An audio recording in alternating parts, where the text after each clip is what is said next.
जब रात के अंधेरे आकाश में अचानक रंग बिरंगी रोशनी की लहरें लहराने लगती हैं तो वो किसी जादू से कम नहीं लगता।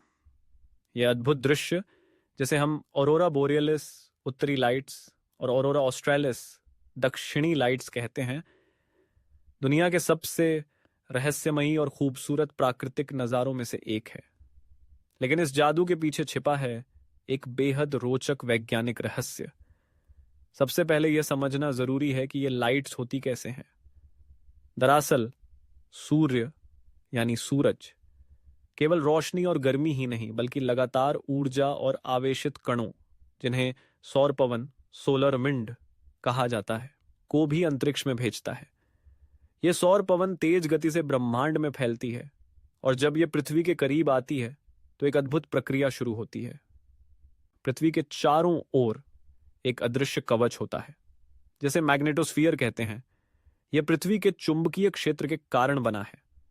यह हमें सौर विकिरण और खतरनाक कणों से बचाता है।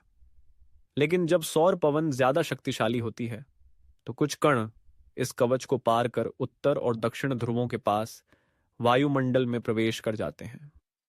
जब ये तेज गति वाले आवेशित कण यानी इलेक्ट्रॉन और प्रोटॉन पृथ्वी के ऊपरी वायुमंडल में ऑक्सीजन और नाइट्रोजन से टकराते हैं तो ये गैसें ऊर्जा से उत्तेजित हो जाती हैं और जैसे ही वे शांत होती हैं रोशनी छोड़ती हैं। यही रोशनी हमें आकाश में नाचती हुई लहरों के रूप में दिखाई देती है, हरे, गुलाबी, नीले, लाल और बैंगनी रंगों में। हरे रंग की रोशनी सबसे सामान्य है, जो ऑक्सीजन के कणों से निकलती है।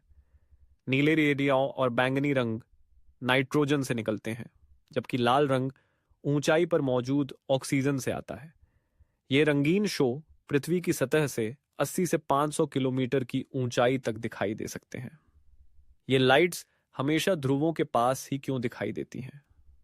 इसका कारण यह है कि पृथ्वी का चुंबकीय क्षेत्र ध्रुवों के पास सबसे अधिक केंद्रित होता है और यही जगह सौर पवन के कणों के लिए सबसे आसान प्रवेश बिंदु बनती है। उत्तरी लाइट्स आमतौर पर कनाडा, नॉर्वे, स्वीडन, आइसलैंड, रूस और फिनलैंड जैसे देशों में दिखाई देती हैं, जबकि दक्षिणी लाइट्स अंटार्कटिका, ऑस्ट्रेलिया और न्यूजीलैंड के दक्षिणी हिस्सों से देखी जा सकती हैं। यह दृश्य विशेष रूप से सर्दियों में और अंधेरे आकाश वाले क्षेत्रों में अधिक स्पष्ट होता है।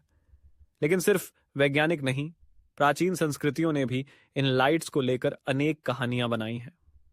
वाइकिंग्स इन्हें युद्ध के देवताओं की उपस्थिति मानते थे। कुछ एस्किमो जनजातियां मानती थीं कि यह पूर्वजों की आत्माएं हैं जो आकाश में नृत्य कर रही हैं।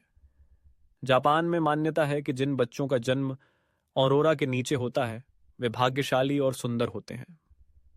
आज विज्ञान ने इस रहस्य को समझ लिया है, लेकिन उसकी खूबसूरती और भावनात्मक प्रभाव अब भी उतना ही गहरा है।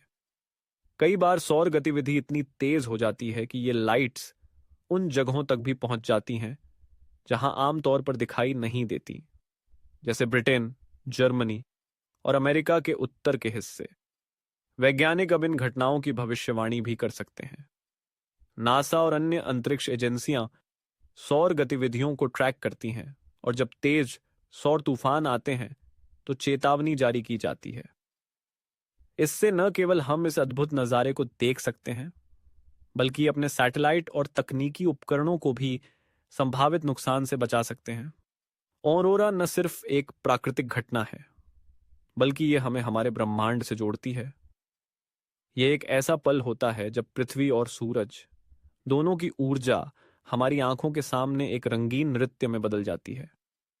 क्योंकि ब्रह्मांड में बहुत कुछ है जो विज्ञान से भी परे लगता है, और शायद यही वो क्षण होता है जब हम आसमान की ओर देखते हैं और कुछ देर के लिए सब कुछ भूल जाते हैं।